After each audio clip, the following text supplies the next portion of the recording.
PSVR2 is undoubtedly a dollar for dollar. One of the strongest and compelling VR headsets available in the market. Buyers are quite happy with their purchase, and for quite good reasons. It's a significant upgrade to Meta Quest 2 and its predecessor PSVR1.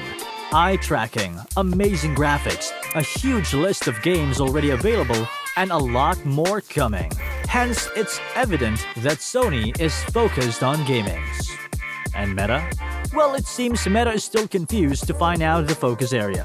And the recent back-to-back upgrades, drop in prices, gave me reasons to trust my options. But despite its features, there are many unforgivable reasons to avoid this headset. It may sound counterintuitive that we would advise you against purchasing the newest and best VR headset, but bear with me before you rush out to purchase a PSVR2 right away. So here are the top 5 possible explanations for why you should not buy the PSVR2. To begin with, the value for money.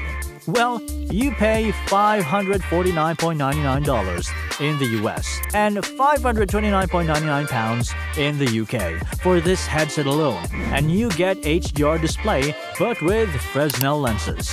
Common Fresnel in VR?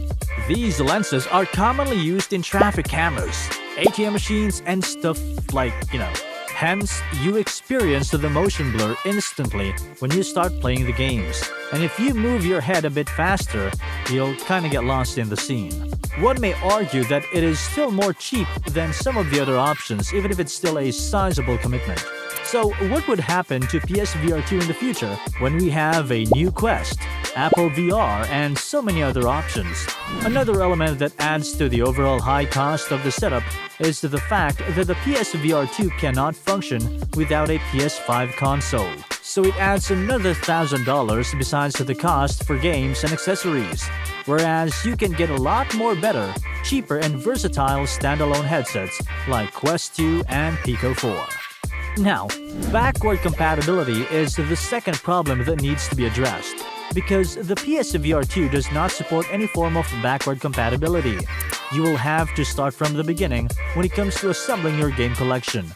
Because of this, those who already have a PlayStation VR headset may be dissuaded from purchasing a new one because all of their previous purchases for PSVR will, in essence, become obsolete. It is possible that some of you will be dissatisfied to learn that the launch lineup for the PSVR2 will include some titles that were previously playable with the first-generation headset. And now, have a look at another scenario. Although the gaming lineup is huge, but how many are popular? And how many are really fun to play? At least in my opinion, there are only a few. Action adventures are plenty, but where is the racing genre?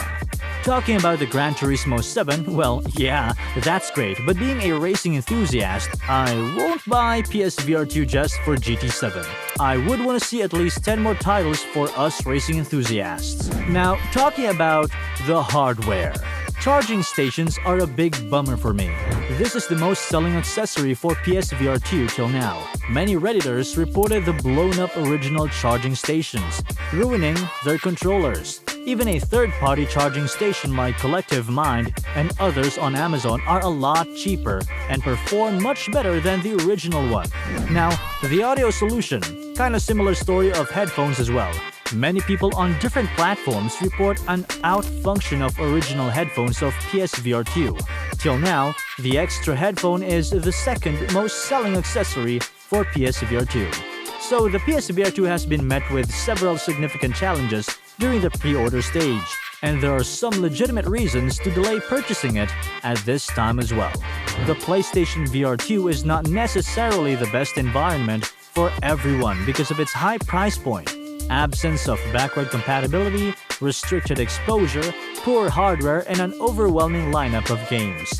Those individuals who have a strong interest in virtual reality gameplay should be aware of the fact that the PlayStation VR2 does come equipped with several innovative capabilities and features. In the end, it is up to you as an individual to decide whether to purchase the PSVR2 immediately or wait until other choices become available, such as the Meta Quest 3, taking into account their own unique preferences and top concerns.